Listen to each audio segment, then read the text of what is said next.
हरियाणा के लोगों को, 2 लोगों को मारते मारते मोमलिंचिंग में मार दिया। कोई गए अभी तक? कितने बेरहमी से मारा है हरियाणा के। उसका तो बलि का बकरा सिर्फ कुछ दिन के बाद चुनाव है इसलिए चढ़ा दिया गया। पत्रकारों को भी अपने आचरण और चरित्र में बदलाव लाना पड़ा। सर वो किसी को मां बहन गाली दे देते हैं, किसी धर्म को गाली दे देते हैं, किसी मजहब को गाली दे देते हैं, किसी जाति को गाली दे देते हैं। क्या ये राइट है पत्रकार साहब के बारे में, रामायण के बारे में, राजपूत के बारे में, भूमिहार के बारे में, बावन के बारे में गरियाने का?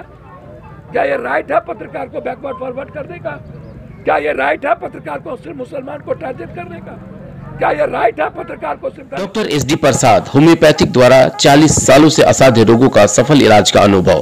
कैंसर, लिवर, सिरोसिस, पैरालिसिस आदि समस्याओं के लिए आज ही मिले डॉक्टर एसडी प्रसाद। पतिभरा आरजीडी मेमोरियल हॉस्पिटल, खुरमाबाद, ग्रामीण बैंक तकिया के पास।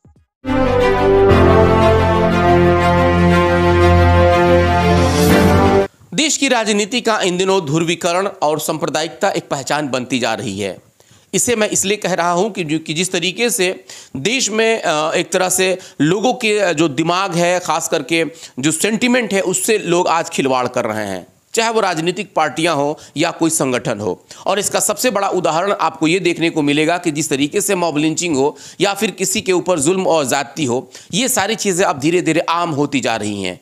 आपने देखा कि जिस तरीके से हरियाणा का जो मामला था, जुनैद और नासिर को गोमांस के शक में पीट करके उनकी मॉब लिंचिंग कर दी गई। ये मामला अभी ठंडा नहीं हुआ था कि बिहार के सारण प्रमंडल में 7 तारीख यानी कि 7 मार्च को एक और जो है कि मॉब लिंचिंग की घटना हो गई। आज हम उसी पे विश्लेषण भी करेंगे। बहुत स्वागत है आपका यस 24 न्यूज़ पे और मैं कौसर अली। घटना 7/3/2023 यानी कि 7 मार्च की घटना है। सुबह 9 बजे की बताई जा रही है। जोगिया गांव जो कि रसूलपुर थाने के अंतर्गत आता है, और मोहम्मद नसीम कुरैशी पिता सादिक हुसैन कुरैशी जो कि हसमेश नगर थाने के हसनपुरा के रहने वाले थे। बताया जा रहा है कि वो मांस जो कि यानी कि मीट के कारोबारी थे, और उस दिन वो गोमांस कथित तौर पे लेकर के और जोगिया गांव गए हुए थे। वहां पे पहले से घात लगाया सुशील कुमार सिंह जो कि वहां का सरपंच है, रवि कुमार शाह और सतीश कुमार शाह। इन तीनों ने मिल करके और कुछ लोगों को और बुलाया गया, जिसमें बताया जा रहा है कि लगभग 2 दर्जन से ज़्यादा लोगों को बुला करके, और मोहम्मद नसीम कुरैशी उनके साथ उनके भतीजे फिरोज़ कुरैशी थे।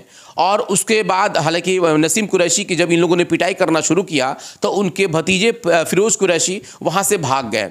जिस तरीके से उनके साथ बुरा बर्ताव किया जा रहा था, बुरी तरीके से उनको पीटा जा रहा था, इससे डर करके फिरोज़ कुरैशी कुछ देर के लिए चले गए वहाँ से। और उसके बाद जब वो लौट करके आए तो पता चला कि उनके चचा यानी कि नसीम कुरैशी वहाँ नहीं थे। वो जब थाने पे गए तो थाने के लोगों ने बताया कि नसीम कुरैशी को थोड़ा चोट आया हुआ था, इलाज करा करके उसको छोड़ दिया गया है। लेकिन जब वो घर पहुँचते हैं तो मामला कुछ और नज़र आता है। पहले आप खुद सुनिए कि मोहम्मद फिरोज़ कुरैशी जो कि नसीम कुरैशी का भतीजा है, उन्होंने क्या कुछ कहा मीडिया से। पहले इस रिपोर्ट को देख लीजिए। जा रहे थे हम, हमारे चाचा थे वो साथ में गाड़ी पर, वो चला रहे थे, हम बैठे थे गाड़ी पर। उसके बाद से वो जीते हुए हैं, कौन चीज़ से हैं, जीतलवन कौन चीज़ है, वो सरपंच साहब वो थे। तो वही देखे हम लोग, वहीं के हैं, जोगिए के हैं। तो वो देखे हम लोग तो बोले क्या कि धरो वो आ रहा है तो उसको मारो साले। ये बात बोला लो बस। हम तो गाड़ी थोड़ा सोले थे, हम कूद कर हम भाग चले। चाचा को धो लिया लो, लगे लो मारने उनको। हम भागते चले गए, हम लोग पीछे आदमी पड़ा था, हम भाग गए आगे। कुछ देर के बाद से हम फिर आए तो वहाँ पर मान लिए 5-6 लोग फिलहाल था उस टाइम। बाद में हम आए तो देखे क्या कि वहाँ पर पूरे गांव का बहुत आदमी था वहाँ, और सब लोग मिलकर मार रहा था। जो भी हम हट गए वहाँ से, फिर जाके भागते हुए किसी तरह थाना पर गए। मालूम हुआ थाना लेकर चला गया। थाना पर जाकर हम पूछे गए, हमारा आदमी ऐसे ऐसे कांड हुआ है, वहाँ लेकर आए हैं लोग, आदमी मेरा कहाँ है? बोलो हमको डांट कर भेज दिया, क्या कि नहीं तुम यहाँ पर जाओ, घर जाओ। घर वो चले गए, उनको ट्रीटमेंट करा कर आए हुई, यहाँ से भेज दिया। वो बोल रहे हैं कि हम चले जाएंगे गाड़ी चला के। वो लोग झूठ बोल रहा था, बोलकर वो उनको तो तुरंत हॉस्पिटल लेकर वो लोग भेज दिया वहाँ धुरौदा थाना। धुरौदा हॉस्पिटल में वो लोग भर्ती किया थाना ले आकर, और वहाँ से वो लोग रेफर कर दिया। तो सिवान चले गए, हॉस्पिटल सदर में।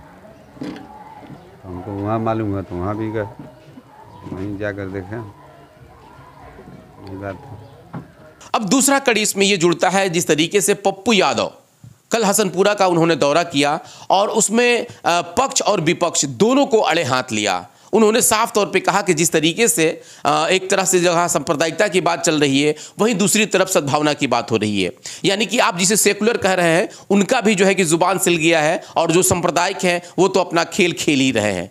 साथ ही साथ उन्होंने पत्रकारों को भी बताया कि जिस तरीके से पत्रकारों के ऊपर जो FIR हो रहा है, वो भी सरकार की जो खिंज मानसिकता का एक बड़ा परिणाम भी है। आप इनका रिपोर्ट देखिए कि पप्पू यादव ने क्या कुछ कहा। हरियाणा के लोगों को, 2 लोगों को मारते मारते मोमनचिंग में मार दिया, कोई गए अभी तक? कितने बेरहमी से मारा है हरियाणा के दोनों जुबेर और क्या नाम है, हम भूल गए, हाँ जुनैद और नासिर को आज के दिन तक गए हैं।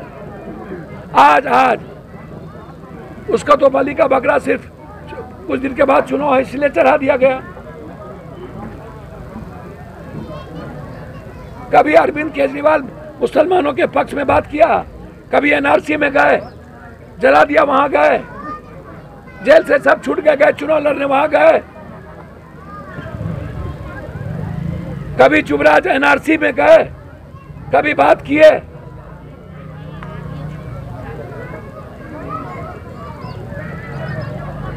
इनको लगता है कि मुसलमान की बात करोगे तो हिंदू वोटर भाग जाएगा, इनको यह लगता है।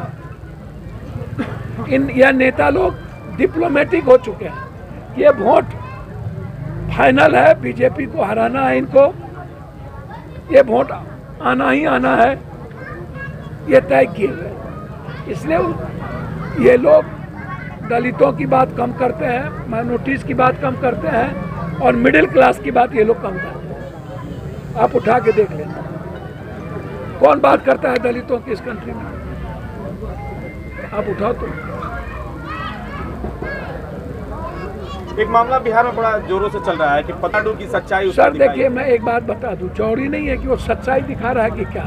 पत्रकारों को भी अपने आचरण और चरित्र में बदलाव लाना पड़ेगा। सर वो किसी को मां बहन गाली दे देते हैं, किसी धर्म को गाली दे देते हैं, किसी मजहब को गाली दे देते हैं, किसी जाति को गाली दे देते हैं। क्या ये राइट है पत्रकार को किसी कुरान शरीफ साहब के बारे में, रामायण के बारे में, राजपूत के बारे में, भूमिहार के बारे में, बावन के बारे में गरियाने का?